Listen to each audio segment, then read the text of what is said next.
নবঘনে আশার গগনে তিল ঠায় আর নাহিরে, ওগো আজ তোরা যাস নে ঘরের বাহিরে। প্রিয় বন্ধুরা, কবির এই কবিতা যেন আমাদের মন মানে না। তাই তো আমরা এই বর্ষার মধ্যেই চলে আসছি আমাদের ভ্রমণের উদ্দেশ্যে। আমাদের এবারের ডেস্টিনেশন মায়াবী ঝর্ণা। প্রতিবারই আমরা মায়াবী ঝর্ণার কাছে এসে ফিরে যাই, কারণ একটাই, মায়াবী ঝর্ণাতে জল নাই। মায়াবী ঝর্ণার যে কুলু কুলু শব্দ, সেটা আমরা এবার দেখার জন্যই চলে আসছি বর্ষার মধ্যে। মায়াবী ঝর্ণাতে আসার জন্য সিলেট থেকে প্রথমে আসা লাগে জাফলং, আর জাফলং থেকে এই যে নৌকাগুলো দেখছেন, এই নৌকার মাধ্যমে কিন্তু মায়াবী ঝর্ণার কাছে পৌঁছিয়ে দেয়। আর এই ঘন বর্ষায় ভ্রমণের মজাটাই কিন্তু আলাদা। উপরে ছিপছিপ বৃষ্টি পড়ছে, আর আমরা এগিয়ে চলেছি আমাদের গন্তব্য মায়াবী ঝর্ণার উদ্দেশ্যে। কিছু দূর নৌকায় যাওয়ার পরে আমরা কিন্তু আমাদের যে মূল যে উদ্দেশ্য আসার মায়াবী ঝর্ণাতে পৌঁছে গেছি। কিছু দূর আধা কিলো হাঁটা লাগে। এই আধা কিলো হাঁটার পরেই কিন্তু কাঙ্ক্ষিত আমাদের মায়াবী ঝর্ণা দেখতে পাওয়া যায়। সিলেট জেলার জৈন্তাপুর উপজেলার জাফলংয়ের পাশেই এই মায়াবী ঝর্ণাটি অবস্থিত। এই মায়াবী ঝর্ণাতে কিভাবে আপনারা আসবেন, কোথায় থাকবেন এবং কোথায় খাবেন, সুন্দর একটি ভিডিও আপনাদের সামনে উপস্থাপন করব।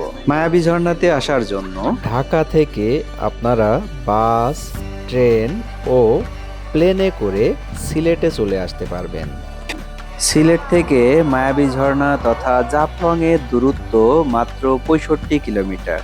সিলেট আসার জন্য সবচেয়ে উত্তম মাধ্যম হচ্ছে ট্রেন। ট্রেনে আসলে আপনাদের সময়ও বাঁচবে আর স্বল্প খরচে আরামদায়কভাবে চলে আসতে পারবেন। ট্রেনের ভাড়া ও সময়সূচি আপনাদের জ্ঞাতার্থে স্ক্রিনে দেয়া হলো। আপনারা পুশ বাটন চেপে ভাড়া ও সময়সূচি দেখে নিতে পারবেন। সারা দিনে 4টি ট্রেন আসে এবং 4টি ট্রেন ঢাকার উদ্দেশ্যে ফিরে যায়। এই 4টি ট্রেনের মধ্যে কিন্তু ছুটির দিন রয়েছে, সেটা আপনারা একটু দেখে আসবেন। আর বাসে আসার জন্য আপনারা ঢাকা মহাখালী অথবা যাত্রাবাড়ি বাস টার্মিনাল থেকে যে কোনো বাসের কাউন্টার থেকে টিকিট কেটে আপনারা সিলেটে আসতে পারেন।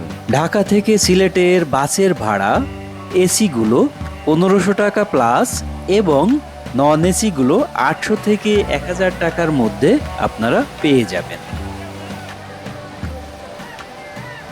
আর সিলেট থেকে মায়াবী ঝর্ণা অথবা জাফলংয়ে যাওয়ার জন্য আপনারা সিএনজি ভাড়া করে নিতে পারেন।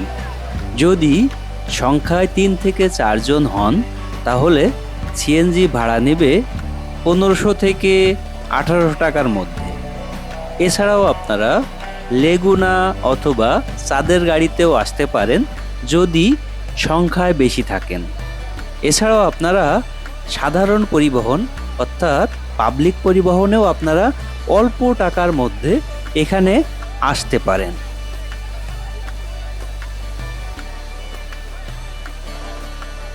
বন্ধুরা, আমরা মায়াবী ঝর্ণা ট্যুরে আসছিলাম একেবারে বৃষ্টির মধ্যে। আর এখানে কিন্তু আমরা প্রায় 6-7 জন সদস্য ছিলাম সবাই মিলে।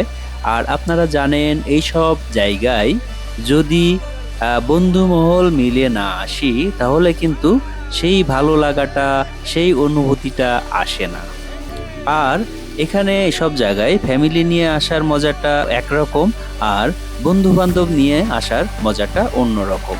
দেখেন যে আমাদের গায়ের উপরে, শরীরের উপরে কিন্তু প্রচুর পরিমাণে পানি উপর থেকে, ঝর্ণার পানি উপর থেকে এসে পড়ছে। আসলে এই অনুভূতিটা কিন্তু অন্যরকম, যেটা ভাষায় প্রকাশ করা যাবে না। আর যদি এখানে আপনারা আপনাদের বন্ধুরা মিলে আসেন, তাহলে তো সেই রকম অনুভূতি হবে আপনাদের মাঝে। বন্ধুরা, আমরা পাহাড়ের এই পাশ থেকে ওই পাশে যাওয়ার চেষ্টা করছি। মাঝখানে খুবই সংকীর্ণ রাস্তা, আর উপর থেকে কিন্তু যে ঝর্ণার পানি অঝরে পড়ছে। যদিও খুবই দুর্গম, তারপরেও আমরা চেষ্টা করছি এপাশ থেকে ওপাশে যাওয়ার জন্য। কারণ হচ্ছে অন্য দিক দিয়ে ঘুরে আসতে হলে অনেক সময় লাগবে। তো আমরা লাস্ট পর্যন্ত সাকসেস হয়ে আমরা এই পাশে চলে আসলাম।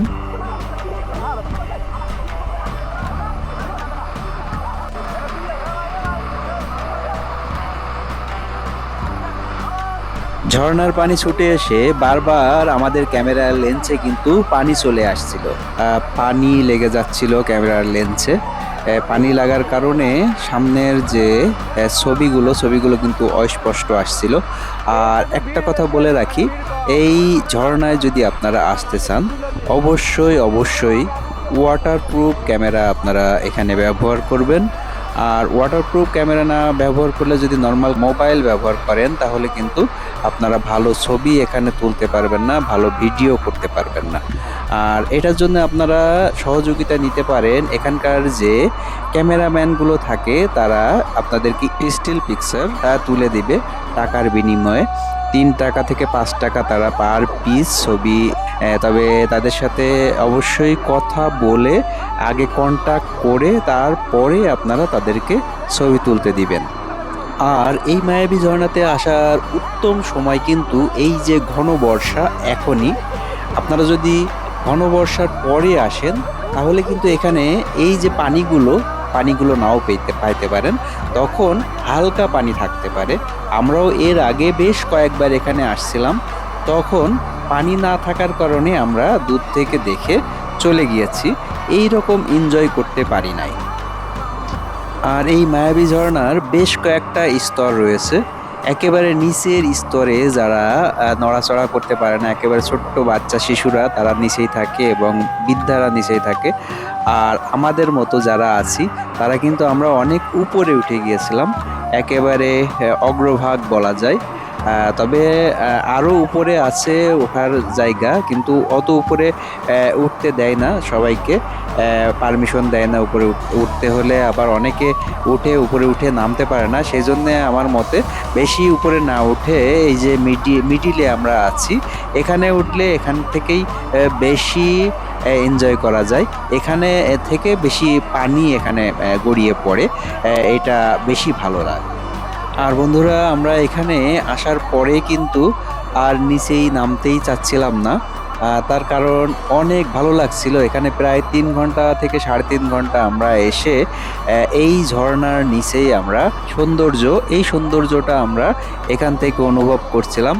আর মাথার উপরে যখন পানি পড়ছিল ঝর্ণার, তখন অনেক সুন্দর লাগছিল, অনেক ভালো লাগছিল, মনে হচ্ছিল যে এখানে থেকেই যাই।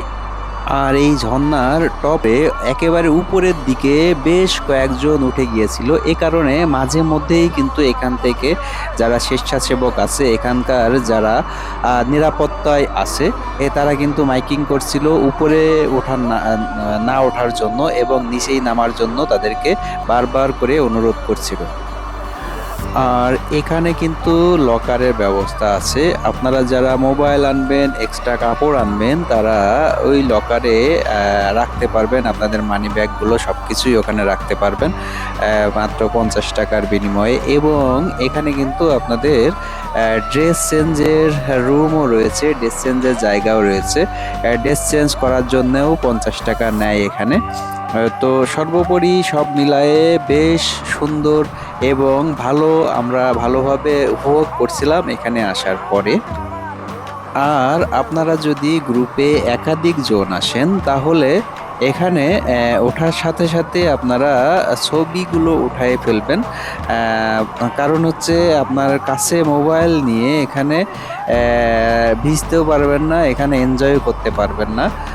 তো মোবাইলগুলো আপনাদের হয়তো বা লকারে রেখে আসা লাগবে, অথবা কেউ যদি আপনাদের এক্সট্রা একজন হয় করে উঠতে না চায়, এরকম কোনো ব্যক্তি যদি আপনারা সাথে নিয়ে আসেন, তাহলে আপনারা তার কাছে মোবাইলগুলো এবং অন্যান্য অ্যাক্সেসরিজগুলো রাখতে পারবেন। বন্ধুরা, এই মায়াবী ঝর্ণার যে স্বচ্ছ পানি, এই স্বচ্ছ পানিতে করে যখন উঠি আমরা, পানির নিচেই যখন আমরা যাই, তখন কিন্তু এই পানির থেকে আমাদের কোনোভাবে আসতেই ইচ্ছা হয় না।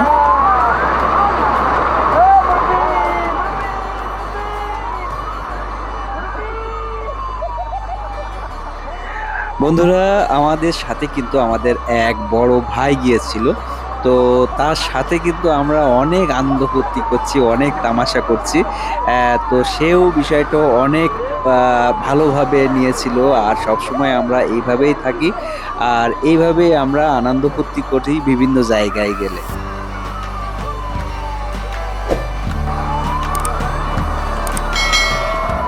বন্ধুরা, এই যে মায়াবী ঝর্ণা, এই মায়াবী ঝর্ণার এতক্ষণ আপনারা যে জায়গাটা দেখছিলেন, মেন যে স্পটটা, ওখানে কিন্তু প্রচুর পরিমাণে জল।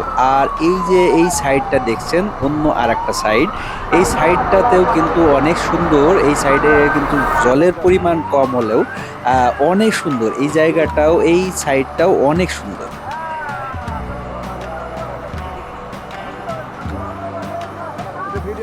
আমাদের গোসল শেষে আমরা ফিরছি, চলে আসছি। আমরা এখন ড্রেস চেঞ্জ করব। ড্রেস চেঞ্জ করে আমরা আস্তে আস্তে আমাদের গন্তব্যে চলে যাব। আর একটা কথা বলি যে এই মায়াবী ঝর্ণার রাস্তায় কিন্তু যাওয়ার পথে কিন্তু বেশ কিছু দোকান আছে। আপনারা ইচ্ছা করলে এখান থেকে চকলেট, ইন্ডিয়ান সাবান, শ্যাম্পু, এগুলো কিন্তু এখান থেকে অনেক কম মূল্যে কিনে নিয়ে যাইতে পারবেন।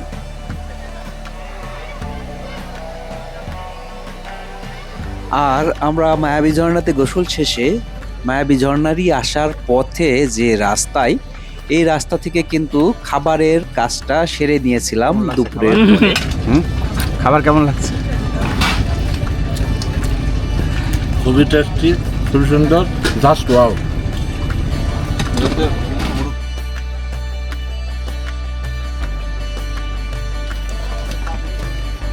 পরের বার নেব।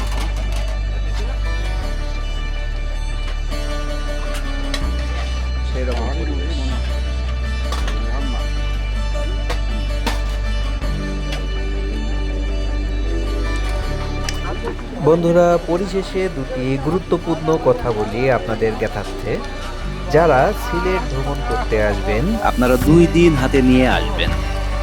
প্রথম দিন আপনারা রাতারগুল সোয়ান ফরেস্ট ও সাদা পাথরের উদ্দেশ্যে ঘুরবেন, এবং দ্বিতীয় দিন মায়াবী ঝর্ণা, জাফলং, লালাখাল ও ডিবির হাওর, লাল শাপলার উদ্দেশ্যে ঘুরবেন। 2 দিনের প্রথম দিন আপনারা রাখবেন রাতারগুল সোয়ান ফরেস্ট ও সাদা পাথরের প্রথম দিন। সকালটা আপনারা রাতারগুলে কাটাবেন, বিকালটা আপনারা সাদা পাথরের দিকে কাটাবেন। ঘোরাঘুরির পরে যদি মনে করেন আপনারা রাত্রি যাপন করবেন সাদা পাথরে, তাহলে সাদা পাথরে বেশ কয়েকটি সুন্দর সুন্দর হোটেল আছে, সেখানে থাকতে পারেন। আবার যদি মনে করেন সন্ধ্যাবেলা আপনারা ওখান থেকে রওনা দিয়ে জাফলংয়ের উদ্দেশ্যে ওখানে কোনো একটা হোটেলে থাকবেন, তাহলে সেটাও করতে পারেন। রাত্রি যাপন করে হোটেলে পরদিন সকালবেলা আপনারা আপনাদের ঘোরাঘুরির দিক ঠিক করতে পারেন। ঘোরাঘুরির দিক যদি বর্ষাকাল হয়, তাহলে আপনারা প্রথমে মায়াবী ঝর্ণাতে যাবেন এবং জাফলংয়ে যাবেন। এরপরে সময় থাকলে আপনারা লালাখালে যেতে পারেন। আর যদি আপনাদের গন্তব্য শীতকালে হয়, তাহলে আপনাদের এই পাসটা একটু পরিবর্তন করতে হবে। এই পাসটা আপনারা এর সাথে অ্যাড করতে পারেন ডিবির হাওর, লাল শাপলা আসতে হলে আপনাদের অবশ্যই সকালবেলা আসতে হবে। তো বন্ধুরা, আপনারা এই ভিডিওটি অনেক মনোযোগ সহকারে দেখার জন্য আপনাদের অনেক অনেক ধন্যবাদ।